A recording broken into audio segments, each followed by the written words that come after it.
दोस्तों, कोई भी सरकार जब प्रेशर में आती है तो अक्सर गलती पर गलती करती जाती है। अब आज का ही मामला देखिए, अमित शाह इतना प्रेशर में दिखे और ऐसी गलती कर बैठे कि अपनी सरकार को ही उन्होंने फंसा दिया है। अब दोस्तों, बड़ी खबर बाद में, पहले जरा शाह साहब की थोड़ी गलती समझते हैं कि सरकार को कैसे फंसा दिया इन्होंने। दरअसल पूरे देश को मालूम है कि अमित शाह इस मॉनसून सत्र में सदन आने की हिम्मत नहीं कर पा रहे, क्योंकि छात्रों पर गोली किसने चलवाई, किसने आदेश दिया, ये सच बताना पड़ेगा, विपक्ष का सामना करना पड़ेगा। सदन चल नहीं रहा है। तो आज शाह साहब ने कुछ हिम्मत दिखाई और उन्होंने एक बयान जारी किया 12-1 बजे के आसपास कि साहब वो विपक्ष का सामना करने को तैयार है, स्पीकर को चिट्ठी लिख दी है, तैयारी हो चुकी है, अब वो सदन आएंगे, सब कुछ बोलेंगे, विपक्ष का सामना करेंगे 3 बजे। स्पीकर साहब को 3 बजे से चर्चा चालू कर देंगे और कल 3 बजे मैं जवाब दे दूंगा सारी चीजों का। अब जब घड़ी में 3 बजे सदन की कार्रवाई शुरू हुई और सबको इंतजार गृह मंत्री का था, अमित शाह का था कि अमित शाह आएंगे, अमित शाह एक बार फिर नहीं आए। सदन तो शुरू हुआ, शाह साहब नहीं आए।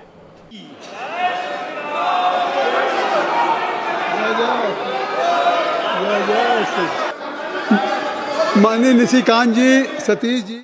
अब दोस्तों, मेरा मानना है कि अगर शाह साहब थोड़ी हिम्मत करते, ये जो लोग उनको, खासकर भाजपा में जो उनको चाटुकार, उनको आयरन मैन कहते हैं, लौह पुरुष कहते हैं, थोड़ा सा लोहा दिखाया होता और अमित शाह हिम्मत करके सदन आ गए होते 3 बजे और खुद विपक्ष से कहते कि मैं तैयार हूं, छात्रों पर जो गोली चली थी, लाठी चार्ज हुआ था, जो बर्बरता हुई थी, जो पुलिस ने की थी, मैं गृह मंत्री हूं देश का, मैं जवाब देने के लिए तैयार हूं, मुझे कुछ नहीं छुपाना देश से, ना आपसे। अगर वो ऐसा स्टैंड लेते सरदार पटेल जैसा, तो फिर मुझे लगता है कि बहस होती और कम से कम अमित शाह के लिए बात बन जाती, सिचुएशन कहीं ना कहीं संभल जाती। लेकिन अमित शाह नहीं आए, मोदी जी नहीं आए, और शाह साहब ने किसको भेज दिया? किरण रिजिजू, जो पार्लियामेंट्री अफेयर मिनिस्टर हैं, अपने बिहाफ पे उन्होंने संसदीय कार्य मंत्री को दोबारा भेज दिया और संसदीय कार्य मंत्री गड़गड़ाते रहे। अमित शाह तो थे नहीं, विपक्ष सुनता तो क्यों सुनता, और फिर हंगामा हो गया और आज की कार्रवाई स्थगित हो गई। अब दोस्तों, सच ये है कि बहादुरी से विपक्ष का सामना करने की जगह, सच बोलने की जगह, अमित शाह भी आज दिन भर विक्टिम कार्ड खेलने लगे। जैसे मोदी जी विक्टिम कार्ड खेलते हैं, कभी कभी भावुक हो जाते हैं कि मेरी परिवार को गाली दी जा रही है, मेरे साथ ऐसा किया जा रहा है, मुझे ये कहा जा रहा है। इस तरह का विक्टिम कार्ड पहली बार अमित शाह खेलते हुए दिखे और अमित शाह ने कहा बहुत ही मायूस होकर कि साहब क्या क्या कहा जा रहा है मेरे बारे में, कोई कह रहा है लापता है, कोई कह रहा भगोड़ा है, तो कोई कह रहा है कुछ है, हंगामा खड़ा किया जा रहा है। अब इस हंगामे के बीच, शोरगुल के बीच में कैसे सदन जाऊं, मैं जाऊं तो क्या बोलूं वहां पर। विक्टिम कार्ड देख लीजिए साहब, लौह पुरुष का, सुन लीजिए शाह साहब को। सबसे पहले तो लापता, भाग गए, भगोड़े हैं, इस प्रकार की भाषा भारत की सार्वजनिक जीवन में और संसदीय जीवन में अभी अभी सुनाई पड़ती है। जब से संसद सत्र शुरू हुआ तब से लगातार मैं संसद में आता हूं, मेरी चैम्बर में बैठा हूं। चूंकि संसद भवन के अंदर विपक्ष संसद को चलने ही नहीं दे रहा है, दोनों गृहों में, तो कोई जाकर क्या करेगा। अमित शाह जब सदन में एक बार फिर नहीं आए तो फिर राहुल गांधी मौका छोड़ने वाले क्या। और मैंने कल भी आपसे कहा था कि राहुल गांधी आजकल इंदिरा गांधी बन गए, एक मौका नहीं छोड़ते, पक्की सियासत कर रहे हैं।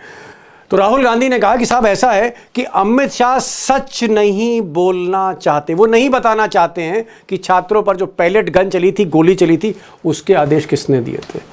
अमित शाह ये देश को नहीं बताना चाह रहे हैं, हिम्मत नहीं कर पा रहे हैं, वो डर गए, इसलिए नहीं आ रहे। गुब्बारे में से गैस निकल गई, अब लास्ट मिनट वो उसमें फिर से गैस भरने की कोशिश कर रहे हैं, बट गुब्बारा फट गया है। Amit Shah has no courage, the home minister of India has no courage, he cannot come to the house.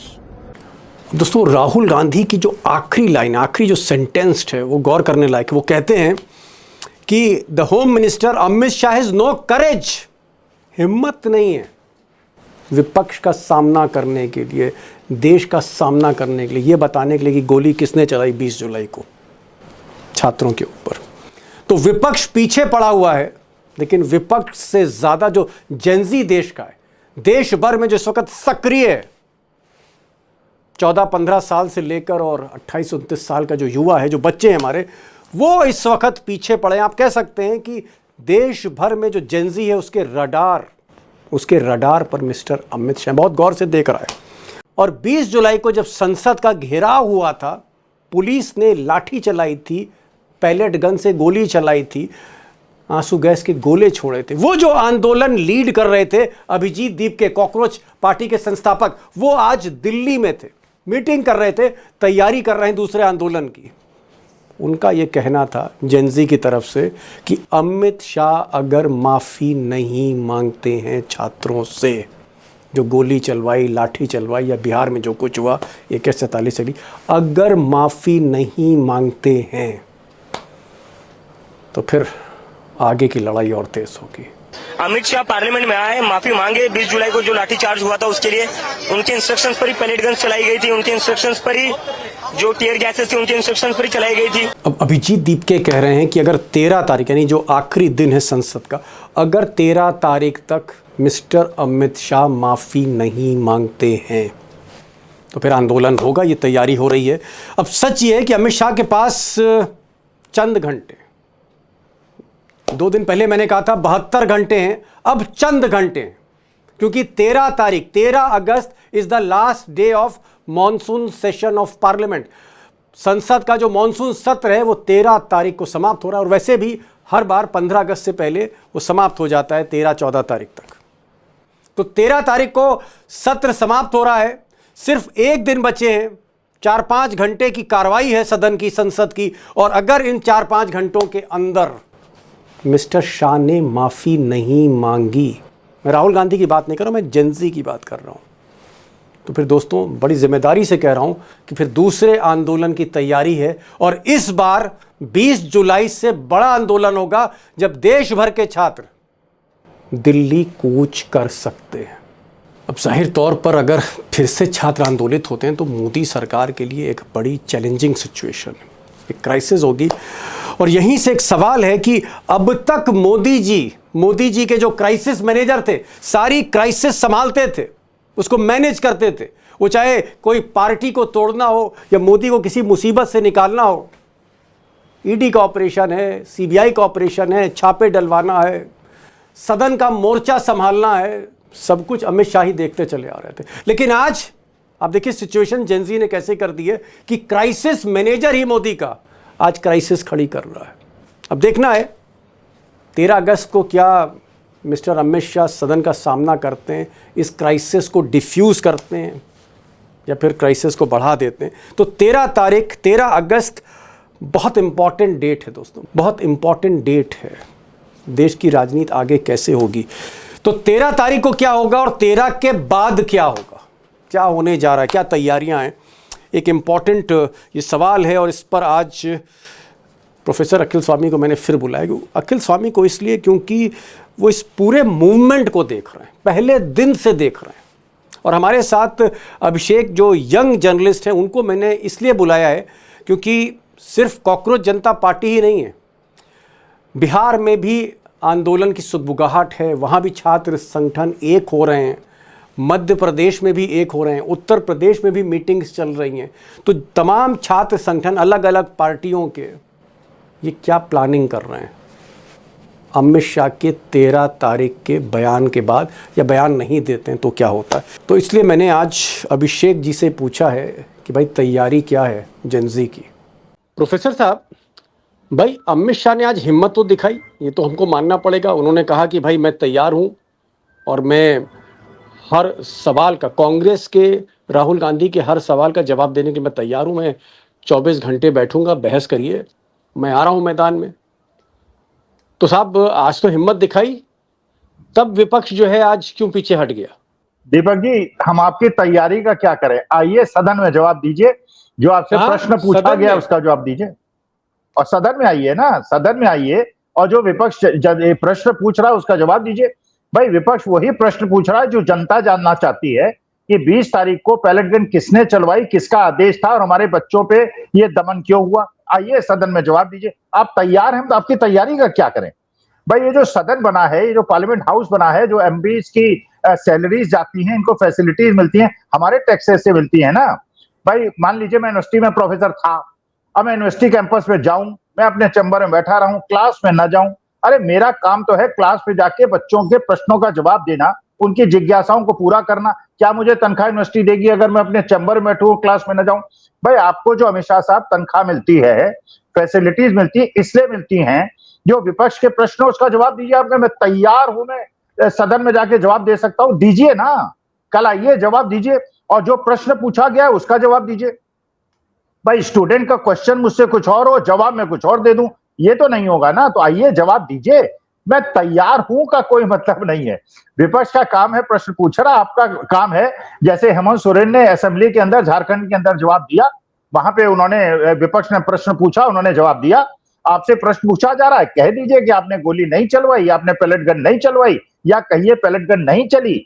अगर सच है, जो भी सच है बोल दीजिए और उसके बाद फिर जनता डिसाइड करेगी कि आपने सच बोला या गलत बोला। अभिषेक, चंद घंटे बचे हैं अमित शाह के हाथ में। 13 तारीख को इस मॉनसून सत्र का आखिरी दिन है।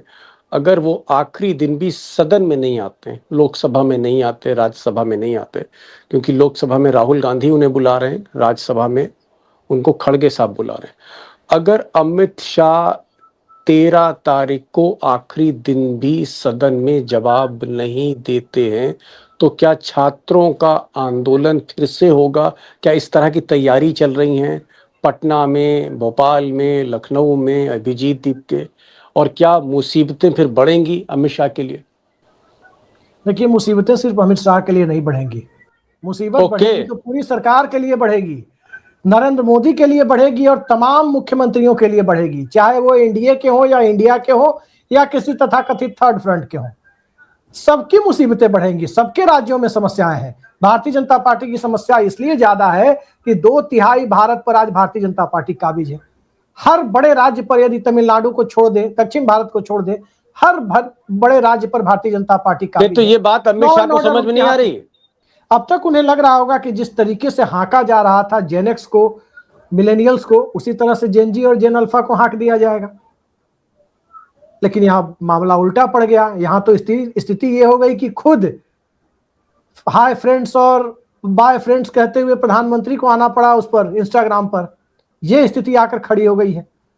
सवाल यह है कि छात्रों की समस्याओं का समाधान कहां हुआ है, उनके रोजगार के मुद्दे का समाधान कहां हुआ है। अब बताइए, इस परिस्थिति में ये आग और ज्यादा लगेगी कि नहीं लगेगी? जब प्रशांत किशोर पटना में जाकर कह रहे हैं कि हमारे कार्यालय में आप लोग अपना अपना सीवी दीजिए, जो हमारे इलाके के वोटर हैं, जो भी बच्चे हैं, 10,000 लोगों को 1 साल के अंदर हम रोजगार दिलाते हैं देश के अलग अलग हिस्सों में।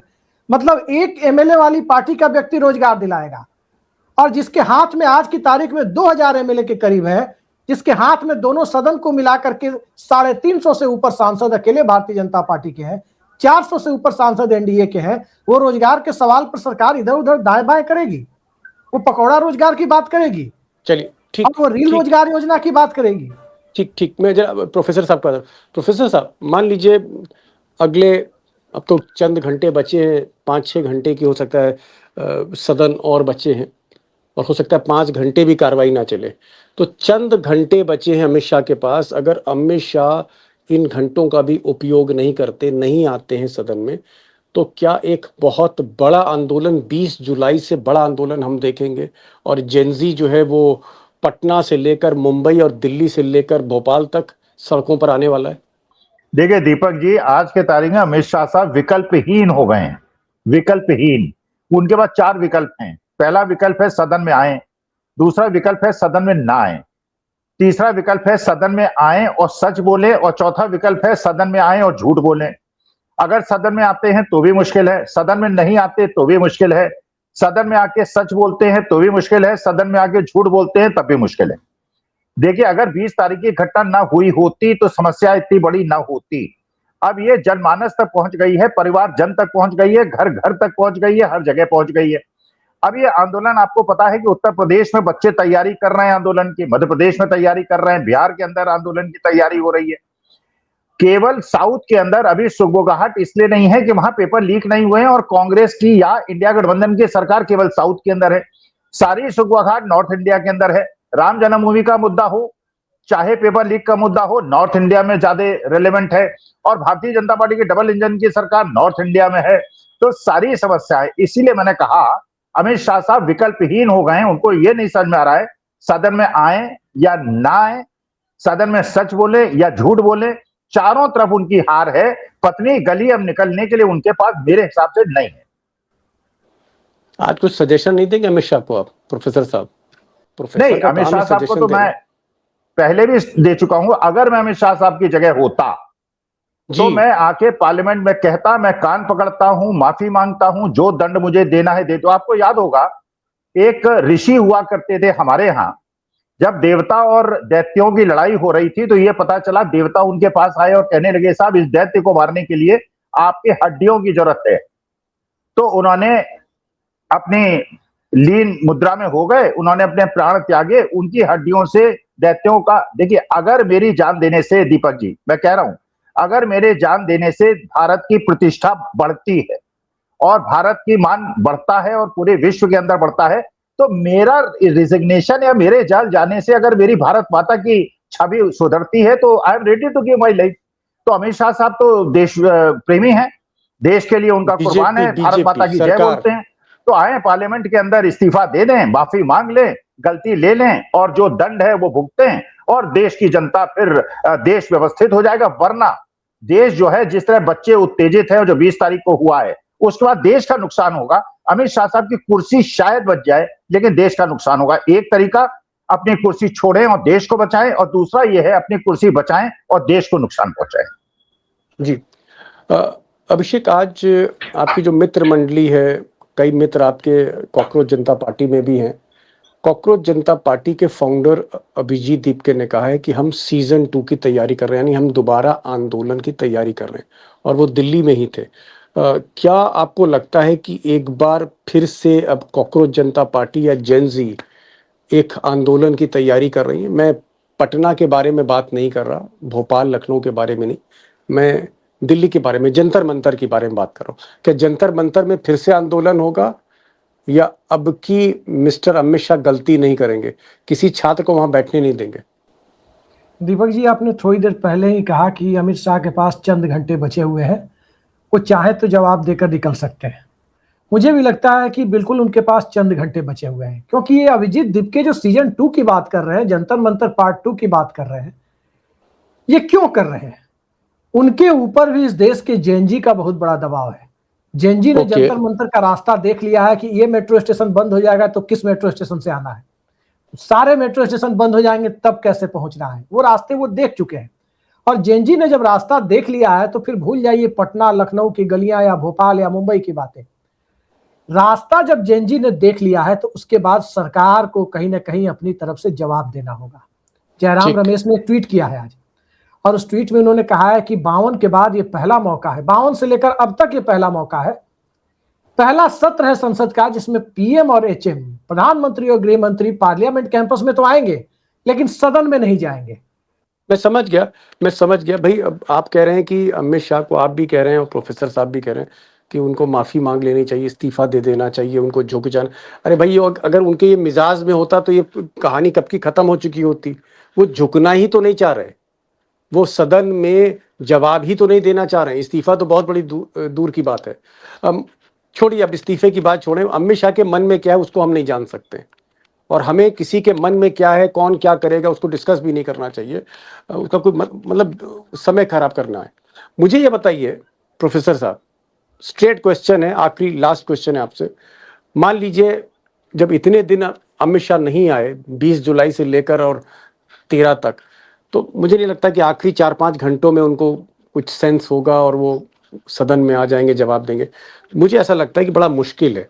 मान लीजिए अमित शाह जवाब नहीं देते हैं 13 तारीख को, और छात्र फिर से आंदोलन कर देते हैं। पटना में आंदोलन होता है, दिल्ली में आंदोलन होता है, लखनऊ में होता है, भोपाल में होता है, मुंबई में होता है, फिर एक बड़ा आंदोलन होता है और संसद को घेर लेते हैं छात्र इस बार, बड़े आंदोलन।